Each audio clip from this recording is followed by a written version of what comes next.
Shoutout kay Ronald Verbosidad, Katsakino Dukusin, Luis Alon, Juan Solegue, Romeo Conchada at sa iba pa nating mga taga-subaybay. At ang balita natin ngayon, itong si Sidney Onbubere ay ititrade na ng Barangay Ginebra dito sa Terra Firma. Itong si Onbubere, alam naman natin noong PBA on Tour nagkaroon ito ng magagandang laro. Ito ay nung nasa Global Port Batang Pier pa siya. Ito ay naging starter ni Coach Pido Harencio. At nakaka-score nga to ng double figures, double ito.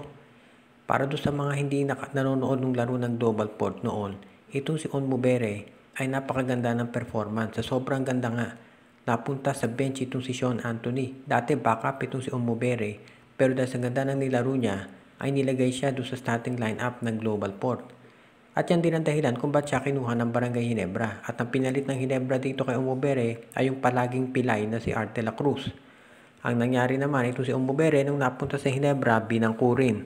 Dahil of course, nakuha ng Ginebra naman itong si Jamie Malonzo na galing din sa Northport, Batang Pier. So nakita na ninyo yung trend na nangyayari.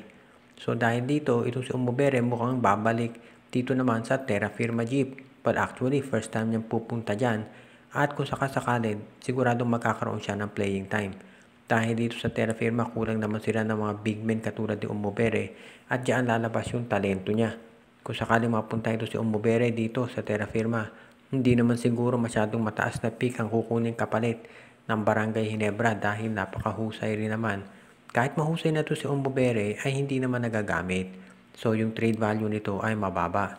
Dahil dito masasabi natin na itong si Onbubere baka second round pick ang maging kapalit niya sa Terra Firma or baka naman yung mga bench players nila.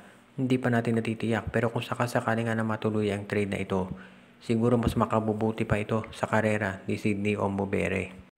Sa ngayon, itong NLEX Road Warriors ay talagang medyo delikado yung standing nila. Ang malas pa naman ang susunod nilang makakalaban ay itong TNT Tropang Giga na nahihirapan rin pumasok sa playoffs. Kahit sabihin pa natin na injury prone, itong TNT marami pinagdaraanan ngayon, malamang sila pa rin ang paborito para talunin itong NLEX Road Warriors. At malaki yung tsansa na baka itong NLEX ang malaglag kasama itong Converge, Blackwater at Terra Firma. Kapag nangyari na nalaglag yung NLEX, very disappointing yan. Dahil nag-umpisa yung conference, isa sila sa mga favorites na nakuha nga nila itong highly regarded import na si Thomas Robinson. Yun nga lang, pinaubi nila to kaagad dahil di umano sa attitude problem. At ang nangyari nga ngayon, ever since nagkasunod-sunod na ang talo. Hindi rin nakatulong yung mga espekulasyon na baka magkakaroon ng coaching na pagbabago dito sa NLEX, lalo na at nalagay doon sa staff itong si Jong Wichico. Alam naman natin si Jong Wichico, kilala yan bilang naging mentor ng SMB, kung saan ang dami niyang naibigay na kampiyonato sa San Miguel noon, nung kapanahunan ni Ildefonso, ni Sigel at ni Olsen Racela. So sa ngayon, tignan natin kung ano mangyayari dito. Pero ang maliwanag, mukhang itong NLEX ay kinakailangan ng pagbabago. Hindi siyempre matatanggap ng MVP group kung sakasakali na itong NLEX ay malaglag ng maaga, hindi man lang maka-playoffs.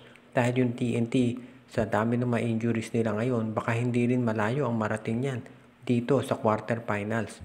Kaya hindi siyempre papayag ang MVP group, lalo na mukhang ang lalabas dito.